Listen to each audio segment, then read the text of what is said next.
Hello friends, welcome to my channel iZoom 360. ఇవాళ ఈ వీడియోలో నేను మీకు అమెరికాకి వెళ్ళే రూట్స్ ఏమేమి ఉన్నాయి, ఎలాంటి వీసాస్ తీసుకోవాలి, ఆ వీసాలు ఏమేమి కేటగిరీస్లో అప్లై చేసుకోవచ్చు అన్న దాని మీద నేను మీకు డీటెయిల్స్ అయితే చెప్తాను. కాబట్టి ఫ్రెండ్స్, ఈ వీడియోని మీరు ఫస్ట్ నుండి లాస్ట్ వరకు చూడండి. ఎందుకంటే నేను వీడియో మొత్తంలో కూడా చివరిలో కూడా మీకు టిప్స్ అనేది ఇవ్వడం జరిగింది. ఇంకోటి ఏంటంటే ఫ్రెండ్స్, మీరు ఎవరన్నా నా ఛానల్ని ఫస్ట్ టైం చూసినట్లయితే, ఈ వీడియోని మీరు ఫస్ట్ టైం చూసినట్లయితే సబ్స్క్రైబ్ చేసుకోండి ఫ్రెండ్స్. ఎందుకంటే నేను నెక్స్ట్ టైం మళ్ళీ వీడియో చేసినప్పుడు మీకు నోటిఫికేషన్ అంటూ వస్తుంది. సబ్స్క్రైబ్ చేసుకొని నోటిఫికేషన్ బెల్ ఐకాన్ కొట్టండి. అలాగే ఈ వీడియోకి ఒక లైక్ ఇవ్వండి ఫ్రెండ్స్. సో నెక్స్ట్ టాపిక్లోకి వెళ్ళిపోదాం. ఇక్కడ సో ఇవాళ వచ్చేసి అమెరికాకి ఎట్లా వెళ్ళొచ్చు. ఓకే, సో ఫ్రెండ్స్, అమెరికా అన్నాక చాలా రకాల వీసాలు ఉంటున్నాయి. ఓకే, దాంట్లో నేను ఈ వీడియోలో మెయిన్ ఐటమ్స్ ఏందో కవర్ చేస్తాను. మెయిన్ టైప్స్ ఆఫ్ వీసాస్ అనమాట. చాలామంది వెళ్ళే వీసా రకాలు. ఓకే, దీంట్లో చెప్తాను. అందరికీ కూడా అమెరికాకి రావడానికి అవకాశం ఉంది ఫ్రెండ్స్. ఓకే, కాకపోతే ఏ కేటగిరీలో మీరు ఫిట్ అవుతారనేది చూసుకోవాలన్నమాట. సో ఒకటి వచ్చేసి ఫస్ట్ అందరు క్వాలిఫై అయ్యేది విజిటర్ వీసా అండి. ఓకే, విజిటర్ వీసా అంటే ఏంది?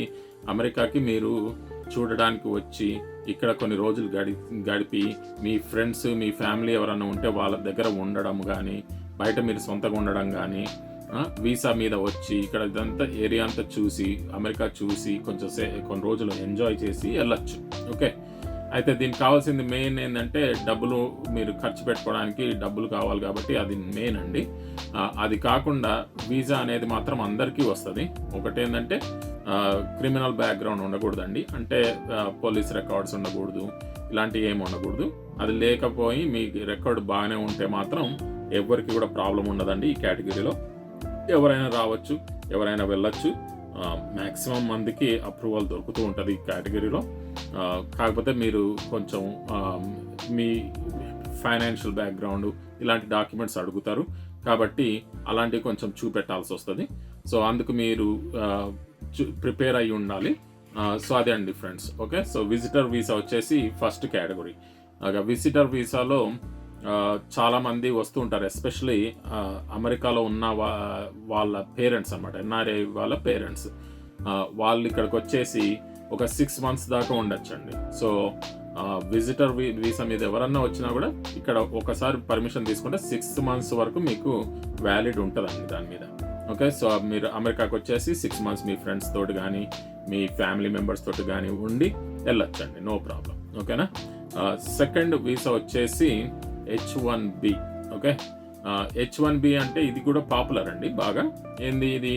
ఆల్రెడీ మన ప్రొఫెషనల్స్ ఉంటారు కదా, ఐటీ ప్రొఫెషనల్స్ కానీ, ఇంజనీర్లే కానీ, డాక్టర్లే కానీ, ఎటువంటి ప్రొఫెషనల్స్ కానీ వాళ్ళకి వర్క్ పరంగా వచ్చే వీసా అనమాట ఇది. అయితే దీనికి లిమిటెడ్ క్వాంటిటీ ఉంటుందండి. ఎవ్రీ ఇయర్ సో మనీ, కొన్ని మాత్రమే అప్రూవ్ చేస్తూ ఉంటారు. సో దాంట్లో మీరు సెలెక్ట్ అవ్వాలి. అది కూడా లాటరీ సిస్టమ్ ఉంటుందండి. అది మెరిట్ బేస్ కాదు, ఏమి కాదు. అందరూ అప్లై చేసుకున్న వాళ్ళందరికీ కూడా లాటరీ అనేది తీయడం జరుగుతుంది. దాంట్లో ఎవరికి వస్తే వాళ్ళకి ఆ అవకాశం అనేది కల్పిస్తారు. ఓకే, ఈ H1B వీసా మీద ఇక్కడికి అమెరికాకి చాలామంది వచ్చి ఉంటారు, మీ చుట్టాల్లో, మీ ఫ్రెండ్స్లో. సేమ్ అదే రూట్ అండి. ఇక థర్డ్ వచ్చేసి స్టూడెంట్ వీసా అండి. ఇది ఈ మధ్యలో బాగా పాపులర్ అవుతుంది. చాలామంది స్టూడెంట్స్ కూడా ఇండియా నుండి అమెరికాకి చదువుకోవడానికి వస్తున్నారు. అయితే ఈ వీసాలో బేసికల్గా అందరికీ కొన్ని విషయాలు తెలియదు, అది కూడా చెప్తాను ఇప్పుడు మీకు. స్టూడెంట్ వీసా అంటే అండి, సో స్టూడెంట్స్కి మాత్రమే ఉంటుంది అవకాశం. అంటే ఏంది? ఇక్కడికి వచ్చినాక మీరు కాలేజీలో ఎన్రోల్ అవ్వాలి, ఇక్కడికి వచ్చినాక చదువుకోవాలి. అది చదువు అయిపోయాక మళ్ళీ ఇక్కడ ఉండాలంటే మళ్ళీ ఇంకా ఫర్దర్గా చదువుకోవాలి. ఇట్లా ఉంటుంది. అయితే కొంతమంది స్టూడెంట్స్ అనుకుంటారు ఇక్కడ అమెరికాకి వచ్చేసి ఇక్కడ సెటిల్ అయిపోవచ్చు, ఇక్కడ పని చేసేసుకోవచ్చు అని అనుకుంటారు. చెయ్యొచ్చు, అది కూడా ఉన్నది ఆప్షను, కానీ టైం పడుతుంది.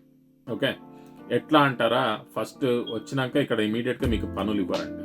ఓకే, స్టూడెంట్ వీసా మీద ఎవరు వచ్చినా కూడా ఇక్కడ అమెరికాలో పనులు ఇవ్వరు లీగల్గా.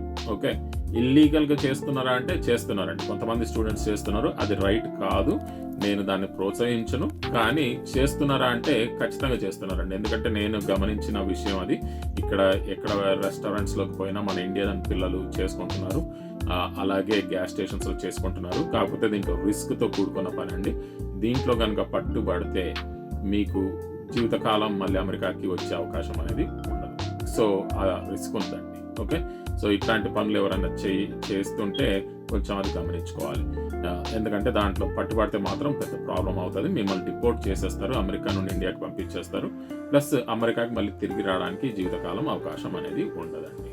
ఓకే, కాకపోతే ఆ స్టూడెంట్స్ ఇక్కడికి వచ్చినాక పనులు చేసుకోవచ్చు అని మాత్రం అనుకోవద్దు. ఇక్కడికి వచ్చినాక ఖచ్చితంగా మీకు పని దొరకదు. ఎవ్వరు కూడా అమెరికన్ కంపెనీస్ వాళ్ళు ఎవ్వరు ఇవ్వరండి. ఇక్కడ స్టూడెంట్స్ చేస్తున్నారు ఇల్లీగల్గా అని చెప్పాను కదా, అది ఎవరంటే మన అమెరికన్లో ఉన్న ఎన్ఆర్ఐ బిజినెస్ ఓనర్స్ ఉంటారు కదా, వాళ్ళు మాత్రం దొంగచాటుగా వెనక నుండి డబ్బులు ఇవ్వడం జరుగుతుంది పనులు చేసినందుకు. అలాంటివి కూడా వాళ్ళకి మంచిది కాదు, పిల్లలకి కూడా మంచిది కాదండి. ఓకేనా, సో అది స్టూడెంట్ వీసా.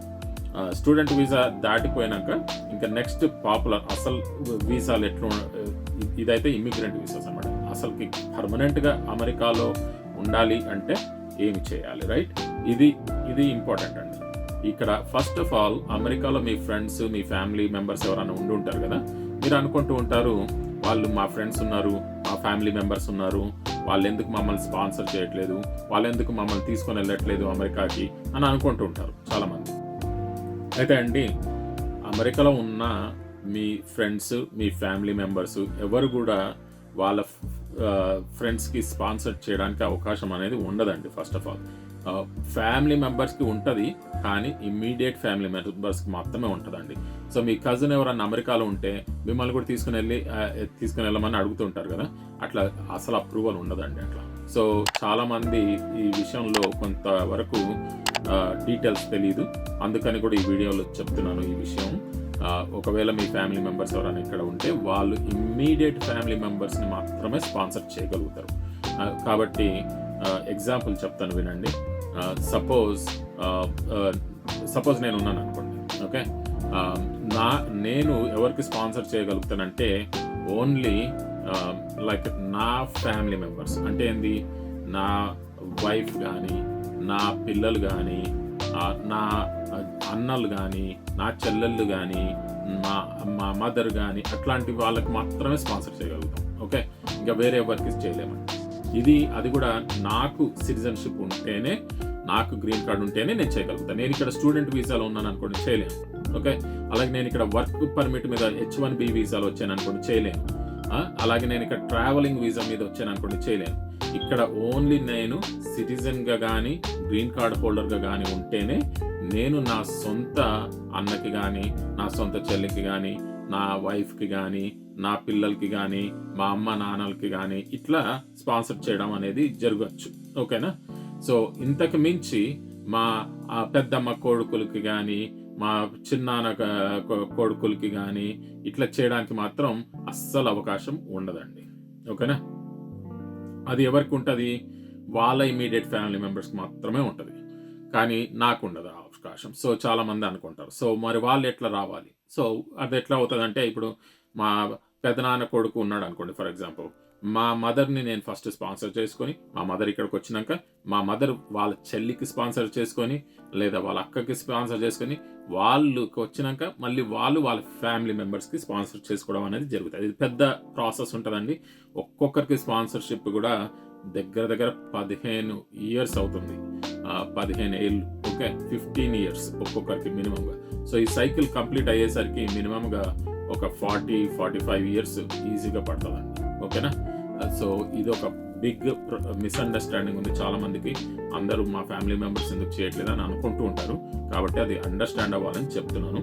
సో అదండి, సో మీ ఫ్యామిలీ మెంబర్స్ ఎవరన్నా ఉన్న, ఫ్రెండ్స్ ఎవరైనా ఉన్నా వాళ్ళు మాత్రం మిమ్మల్ని స్పాన్సర్ చేయడానికి వీలు ఉండదు. కానీ మీ డైరెక్ట్ ఫ్యామిలీ మెంబర్స్, సపోజ్ మీ సొంత అన్న, మీ సొంత అక్క, మీ సొంత ఫ్యామిలీ మెంబర్, బ్లడ్ రిలేటివ్ ఉండాలి. వాళ్ళు ఉంటే మాత్రం డెఫినెట్గా స్పాన్సర్ చేయొచ్చు. ఓకే, వాళ్ళ కేటగిరీని బట్టి, వాళ్ళ కేటగిరీ అంటే వాళ్ళ వీసా టైప్ ఏంటి, సో వాళ్ళు సిటిజన్ అన్న ఉండాలి లేదా గ్రీన్ కార్డ్ హోల్డర్ అన్న ఉండాలి. ఈ 2 కేటగిరీస్ మాత్రమే మీకు స్పాన్సర్ చేయొచ్చు, లేకపోతే కుదరదు. ఓకేనా ఫ్రెండ్స్? సో అది ఫ్రెండ్స్. సో ఈ విషయంలో కొన్ని ప్రాసెసెస్, ఇప్పుడు సిటిజన్షిప్ అని చెప్పాను కదా, సిటిజన్షిప్ ఉన్న వాళ్ళకి స్పీడ్గా ప్రాసెస్ అవుతుంది, గ్రీన్ కార్డ్ హోల్డర్స్కి కొంచెం స్లోగా ప్రాసెస్ ఉంటుంది. సో ఈ విషయంలో కూడా కొంచెం తేడా ఉంటుంది, కాకపోతే స్పాన్సర్ అయితే చేయగలుగుతారు ఇరు పక్షాలు. ఓకేనా? సో అది ఫ్రెండ్స్, అదే డీటెయిల్స్. ఈ క్వశ్చన్, దీని మీద ఏమన్నా క్వశ్చన్స్ ఉంటే మీరు కామెంట్స్లో పెట్టండి ఫ్రెండ్స్. అలాగే ఈ వీడియోని సబ్స్క్రైబ్ చేసుకోండి, అలాగే ఒక లైక్ బటన్ ఇవ్వండి, అలాగే నోటిఫికేషన్ బెల్ ఐకాన్ కొట్టండి. నా ఛానల్ని సపోర్ట్ చేయండి friends. Thank you very much. మళ్ళీ నెక్స్ట్ వీడియోలో కలుద్దాం. ఓకే.